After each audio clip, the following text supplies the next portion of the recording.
कहते हैं made in India, Nagpur में मेट्रो बन रहा है, कंपनी का नाम पढ़े हैं? कहां की कंपनी है? चाइना की है। आप सब लोग देशद्रोही हैं। तो क्या इस इंडिया में इतना स्किल नहीं था कि नागपुर का मेट्रो वो बना सके? नहीं था इनके हिसाब से, क्योंकि ये स्किल इंडिया नहीं है, इसका एस साइलेंट है, यह है एक्चुअली किल इंडिया। तो बोले कि गैस से चाय बनती है। अब देखिए एक बड़ी मार्मिक बात है यहां पे कि गैस से चाय बनती है, ना दिखने वाली गैस आपको दिख जाती है, लेकिन उस गैस से इंसान मरते हैं ये आपको नहीं दिखता है। 2002 दंगे के बाद जब पत्रकार ने प्रधानमंत्री से पूछा कि आप रिलीफ कैंप में क्यों नहीं जाते हैं, तो जानते हैं प्रधानमंत्री ने क्या कहा था? प्रधानमंत्री ने कहा था कि वो बच्चा पैदा करने का खान है, वहां जाकर के क्या करेंगे? ये प्रधानमंत्री का जो योजना को ये गला फाड़ फाड़ करके बताते हैं, उज्ज्वला योजना, उसकी हकीकत क्या है? हकीकत ये है 400 का सिलेंडर 1100 में मिलने लगेगा तो आप कहां से भरवाएंगे? आप हमको बता दीजिए। तो इस देश के कितने परिवार हैं जो 1100 का गैस सिलेंडर में? प्रधानमंत्री कह रहे हैं कि हमने जनधन खाते खुलवाए। बहुत बढ़िया, बजाओ ताली। और खाते जब खुलवाए तो 500 रुपया आपसे डलवाए। देश का पॉपुलेशन प्रधानमंत्री हमेशा बोलते रहते हैं, क्या कहते हैं? 125 करोड़।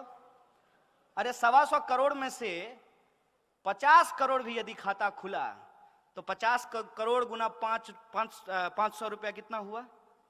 जोड़ते रहिए, सुन्ना डालते रहिए। और एनपीए किसका माफ किया गया? किसका कर्जा माफ किया गया? किसान का। किसका माफ किया गया? अंबानी जी का। कितना कर्जा माफ हुआ है? सोच के बताइए। उसका फिगर आपको पता है? आपको घर में जितना कमरा होगा सब में भी रखिएगा तब भी जो है बाहर रह जाएगा। 3,16,500 करोड़ रुपया कर्जा माफ किया गया है। और 3 लाख रुपया मोदी जी किससे मांग रहे हैं? आरबीआई से। और नहीं दिया तो पटेल जी को क्या बोले? Okay tata bye bye sayonara. 3 lakh crore. और 3 लाख करोड़ का एक और रहस्य और तिलिस्म है, उसको भी समझ लीजिए। जब नोटबंदी की गई तब प्रधानमंत्री ने लाल किले से कहा, बेहतरीन झूठ बोलते हैं लेकिन सामने से देखिएगा ना आपका दिल कहेगा कि कुछ भी हो, इस बंदे को तो झूठ बोलने के लिए ऑस्कर मिलना चाहिए। माइक पे खड़ा होकर के उन्होंने कहा कि नोटबंदी के बाद 3 लाख करोड़ रुपया काला धन वापस आया है। तो 3 लाख करोड़ अगर काला धन वापस आया है, लॉजिक लगाइएगा, हम मोदी जी का विरोध नहीं कर रहे हैं, अपना तर्क इस्तेमाल कीजिएगा। तो मेट्रो बनाने के लिए 1 लाख करोड़ जापान से कर्जा लेने की जरूरत है? सोचिए ना सर, सोचिए, समझ में आ जाएगा। अरे कोई जन्मजात मोदी विरोधी थोड़ी हम पैदा हुए थे, उनका विरोध करने में मजा थोड़ी आता है। It's bad job, it's not a good job. क्यों करना पड़ रहा है? इसलिए करना पड़ रहा है कि बाप दादे ने जो पेड़ लगाए थे उसका मजा हमने लिया। इस देश में यदि बाबा साहब भीमराव अंबेडकर का संविधान नहीं होता तो इस देश में पब्लिक एजुकेशन पे पैसा खर्च नहीं होता, और पब्लिक एजुकेशन के भीतर एक ही बेंच पे ब्राह्मण और दलित का बच्चा एक साथ बैठ करके पढ़ाई नहीं कर रहा होता। यह है संविधान की ताकत। यह संविधान किसी एक जाति, किसी एक धर्म के लिए नहीं है, यह संविधान इस देश के लिए है, और देश देश के लोगों से बनता है तो लोगों के हक और अधिकार के लिए है, न्याय और बराबरी के लिए है। ये जो संविधान की ताकत है, उससे जो हमने पढ़ाई की है, ये हमारी जिम्मेवारी है कि हम इसकी रक्षा करें। उसी प्रोसेस में आप ये देखिए 1 लाख करोड़ रुपया कर्जा ये ले लिए हैं। नारा क्या लगा रहे हैं? Made in India. वाह गुरुजी, कहते हैं मेड इन इंडिया, नागपुर में मेट्रो बन रहा है, कंपनी का नाम पढ़े हैं? कहां की कंपनी है? चाइना की है। आप सब लोग देशद्रोही हैं। कहां की कंपनी है? अभी आप सब लोग भी चाइना बोल रहे हैं। आप जी न्यूज क्यों नहीं देखते हैं? आप लोग जी न्यूज देखा कीजिए। यह है मेक इन इंडिया। क्या इस देश की किसी कंपनी के पास इतना स्किल नहीं था क्या? क्योंकि एक नारा है ना, स्किल इंडिया। तो क्या इस इंडिया में इतना स्किल नहीं था कि नागपुर का मेट्रो वो बना सके? नहीं था इनके हिसाब से। क्योंकि ये स्किल इंडिया नहीं है, इसका एस साइलेंट है, यह है एक्चुअली किल इंडिया। और नोटबंदी से इस देश के छोटे छोटे जो उद्योग धंधा करने वाले लोग थे, जो छोटे छोटे व्यापारी थे, उनके उद्योग धंधों को तबाह कर दिया गया और पैसा आपसे लेकर के पूंजीपतियों को दे दिया गया। और जब आरबीआई ने कहा कि इससे ज्यादा नहीं कर सकते भाई, सितार के तार को इतना ही खींचिए जितना में सुर भी निकले, ऐसा ना हो कि टूट जाए। उर्जित पटेल कहा ओके बाय बाय। ये है इस देश के इंस्टीट्यूशन की हालत। एक एक इंस्टीट्यूट को आप उठा करके देख लीजिए, आप चुनाव आयोग को देख लीजिए, आप सीबीआई को देख लीजिए, आप आरबीआई को देख लीजिए, और आप पब्लिक सेक्टर यूनिट जो है उसकी स्थिति देख लीजिए। हर पब्लिक सेक्टर यूनिट को कहा गया कि आपको शौचालय बनवाने हैं, लेकिन शौचालय बनाएगा कौन? आरएसएस के 600 संगठन हैं, 600, और किसी को ठेका नहीं देना है। किसको देना है? यदा सदा वत्सल्य, सुबह सुबह जो जाकर के करेंगे उसको ही ठेका देना है। और वो क्या किया? वो सुबह में बाथरूम बनाया, शाम में लेकर के घर गया।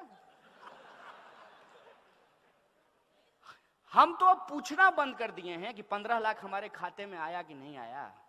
हम तो सिर्फ ये सरकार से जानना चाहते हैं कि जो बाथरूम आपने बनवाया उसमें पानी आता है कि नहीं आता है। जब लोगों को जोर से आ जाए तो पानी मिलेगा कि नहीं मिलेगा, हम तो ये पूछना चाहते हैं। किसी चीज का कोई हिसाब नहीं है। और भावनात्मक बातें, जैसे गांधी जी का चश्मा स्वच्छ भारत के पोस्टर पे लगा दिया है। ऐसा लगता है कि गांधी से कोई उसका चश्मा छीन करके सावरकर के सर पे लगा दिया हो। मैं कैसे महसूस करते होंगे आप कल्पना कीजिए। थोड़ा जो अपना इमेजिनेशन पावर है उसको देखिए कि सामने में एक बैनर हो जिसपे एक तरफ गांधी हो और दूसरे तरफ मोदी हो, तो गांधी जी को कैसा महसूस कर लगता होगा? अरे यार कहां फंस गए। इससे अच्छा तो राष्ट्रपिता नहीं होते। मने जो लोग मार करके मिठाई बांटी और उस हत्या को वध बताया, वध। अगर मैं गलत बोल रहा हूं तो मुझे बताइएगा। गांधी हत्या को ये लोग गांधी वध बोलते हैं। वही लोग सत्ता में आकर के कितना बेहतरीन एक्टिंग करते हैं मोदी जी, समझिए। जब वो गांधी पे फूल डाल रहे होते हैं, कितना बेहतरीन एक्टिंग है। कितना बेहतरीन एक्टिंग है जब वो बाबा साहब अंबेडकर के फोटो पे माला चढ़ा रहे होते हैं। क्योंकि उनका सोच क्या है? सोच है उनका कि गटर में उतरने से आध्यात्मिक सुख मिलता है। गजब का प्रधानमंत्री हो यार। तो उनका एक वीडियो आया था, योगा कर रहे थे। मन किया कि पूछ लें कि गटर में कब उतरिएगा आध्यात्मिक सुख के लिए। कर्मयोगी नाम का एक पुस्तक लिखे जिसमें बोले कि गटर में उतरने से आध्यात्मिक सुख मिलता है। और उससे भी ज्यादा हमारे यहां बिहार में एक शब्द कहते हैं, ढीठ। ढीठ ढीठ कहने का मतलब यह है कि आप कुछ भी कहिए, दोनों कान का इस्तेमाल करेंगे, एक से सुनेंगे दूसरे से निकालेंगे और मुंह से मन की बात करते रहेंगे, जनता कहीं भी जाए। प्रधानमंत्री कहते हैं कि गटर के गैस से चाय बनाई जा सकती है। उनको गटर का गैस दिख जाता है। आपको गैस दिखा है? आप घर में एलपीजी यूज करते हैं ना, तो एलपीजी जो होता है उसमें स्मेल नहीं होता है ओरिजिनली, तो उसमें एक स्मेल मिलाया जाता है ताकि जब लीकेज हो तो लोगों को पता चल जाए कि गैस लीक हो रहा है। प्रधानमंत्री के पास अद्भुत कला है कि गैस भी देख लेते हैं। आंख है कि एक्सरे मशीन है, आप देख लीजिए। ऐसे ही थोड़ी उनको अवतार साबित किया गया है। तो बोले कि एक बार हम जा रहे थे तो गैस से जो है हमने देखा कि लोग चाय बना रहे हैं। अब इसको कोई भी कह देगा कि झूठ है। खुद प्रधानमंत्री के बगल में जब वो भाषण दे रहे होते हैं तो एक आदमी खड़ा होता है एसपीजी का, ऐसे करके, तो वो कहता होगा कितना बड़ा झूठा है यार। क्योंकि वो दिन रात उनके साथ रहता है। अरे अभी तो आए थे रास्ते में, कहां कोई जो है नाली के गैस से चाय बना रहा था। कितना झूठ बोलता है यार। तो बोले कि गैस से चाय बनती है। अब देखिए एक बड़ी मार्मिक बात है यहां पे कि गैस से चाय बनती है, ना दिखने वाली गैस आपको दिख जाती है, लेकिन उस गैस से इंसान मरते हैं ये आपको नहीं दिखता है। हर दिन आप अखबार उठा करके देख लीजिए, इस देश के किसी ना किसी कोने में जो मैनुअल स्कैवेंजिंग करने वाले लोग हैं, गटर में उतरने के चलते उनकी मौत हो जाती है। 9,000 करोड़ रुपया लेकर के एक पूंजीपति भाग जाता है, भागते रहता है। 2 योजना मशहूर है प्रधानमंत्री की, देश में पकौड़ा योजना और विदेश में भगौरा योजना है।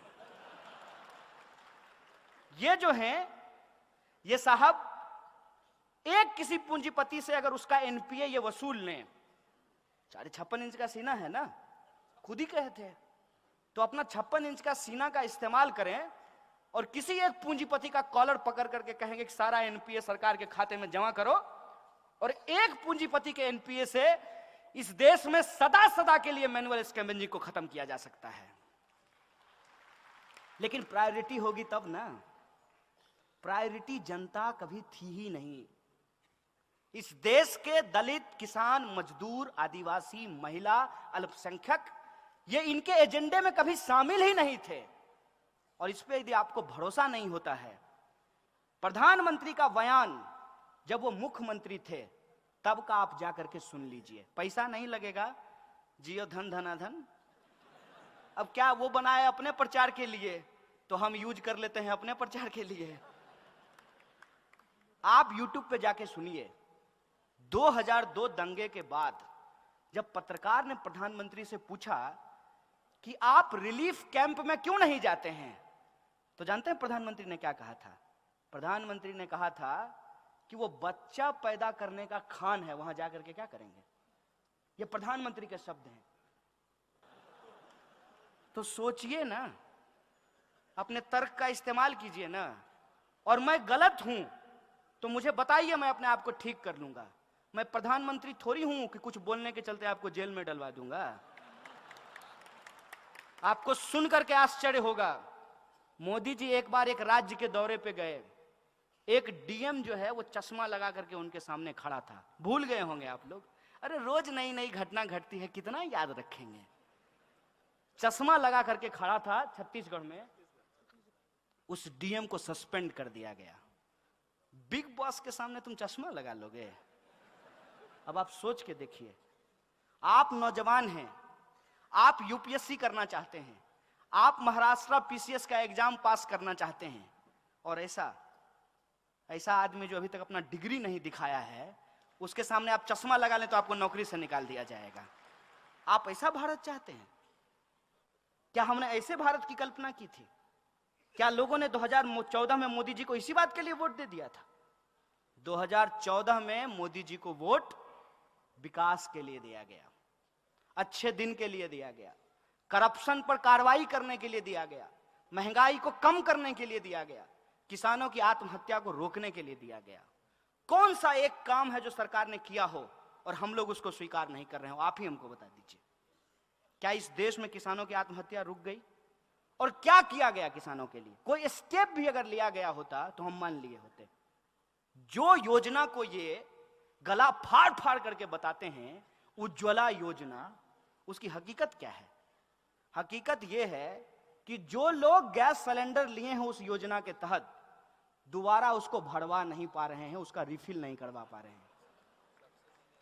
400 का सिलेंडर 1100 में मिलने लगेगा तो आप कहां से भरवाएंगे? आप हमको बता दीजिए। तो इस देश के कितने परिवार हैं जो 1100 का गैस सिलेंडर भरवा सकते हैं? और तो और कहा गया कि कनेक्शन फ्री है। इतना धंधेबाज है कि फ्री कनेक्शन नहीं है। जैसे आप मोटरसाइकिल खरीदते हैं, बैंक से लोन लेते हैं, किस्त पे लेते हैं, तो वो फ्री होता है क्या? कि जितना इंस्टॉलमेंट आप भरते हैं उतना कंपाउंड इंटरेस्ट लेकर के आपसे पैसा वसूल करता है। यही काम सरकार आपके साथ कर रही है। बताइए, आप सरकार इसलिए चुने थे कि आपके साथ धंधेबाजी करे, आपके साथ जुमलेबाजी करे, आपके साथ धोखेबाजी करे, इसलिए सरकार चुने थे। और ये सब कुछ आंख के सामने हो रहा है और समाज जो है वो कंफ्यूज हो जाए, दो हिस्से में बट जाए, इसीलिए समाज को ध्रुवीकरण किया जा रहा है। एक टीवी पे जाइएगा, ऐसा लगेगा कि देश का जो है स्वर्णिम काल चल रहा है। जी न्यूज पे आप जाइए, डीडी न्यूज पे जाइए, तो ऐसा लगेगा कि देश का स्वर्णिम काल चल रहा है। मोदी जी व्यक्ति नहीं है, अवतार हैं, और वो अवतार इस देश का भला करने के लिए आए हैं, भारत को हजारों साल की गुलामी से मुक्ति दिलाने के लिए आए हैं। दूसरी तरफ जहां आपके किसानों की बात हो रही है, बच्चों की बात हो रही है, शिक्षा की बात हो रही है, महिला की बात हो रही है, अल्पसंख्यक, दलित, आदिवासी, गरीब, किसान, मजदूर की बात हो रही है, तो आप अगर दोनों जगह देखेंगे तो आप कंफ्यूज हो जाएंगे और आपको लगेगा कि सच क्या है। मैं कहता हूं, मेरी बात भी आप मत मानिए, आप अपना सच स्वयं तलाशने का प्रयास करिए। आपके पास भी दिमाग है, आपके पास भी मोबाइल है, आपके घर में भी अखबार आता है, आप भी बाजार जाते हैं। अगर आपके मोबाइल पे ये विज्ञापन आ रहा है कि मोदी जी आए और महंगाई कम कर दिए, तो इस बात की जांच आप कर सकते हैं कि नहीं कर सकते हैं? तुरंत झोला उठाइए, मॉर्निंग वॉक भी हो जाएगा, थोड़ा पेट भी, आजकल थोड़ा लोग स्लिम रहना चाहते हैं, थोड़ा पेट भी आपका पीछे पिचक जाएगा, और सब्जी लेने जाइएगा, आपको पता चल जाएगा कि महंगाई कम हुई कि नहीं हुई।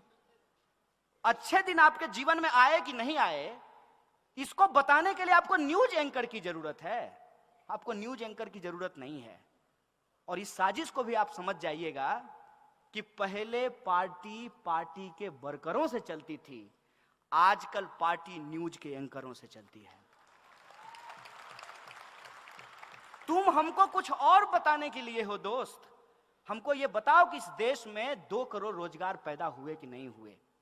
इस देश में 5.5 लाख इंजीनियर बनते हैं और 1 लाख से ज्यादा रोजगार पैदा नहीं हो पा रहा है। जो डेटा अभी तक आया है, अब डाटा भी आना बंद हो गया है। डेटा आना, सरकार ने कहा कि हम ये डेटा ही नहीं दे सकते हैं कि कितने बेरोजगार हमारे पास हैं। सरकार सब कुछ कर सकती है, कितना पखाना बनवाई है ये आपको बता सकती है, लेकिन देश में कितने बेरोजगार हैं ये आपको नहीं बता सकती है। एलईडी का दाम बता सकती है, लेकिन राफेल का दाम आपको नहीं बता सकती है। ये सब बात आप समझेंगे। ये जो मुद्दों की बात है, इन मुद्दों पे आप विचार कीजिए और विमर्श कीजिए, तब आप इस नतीजे पे पहुंचेंगे कि हिंदुस्तान में, इस देश का जवान, किसान और संविधान खतरे में है। और आज यदि लाल बहादुर शास्त्री होते तो वो सिर्फ जय जवान जय किसान नहीं बोलते, वो कहते जय जवान जय किसान जय संविधान, वो ये नारा लगाए होते।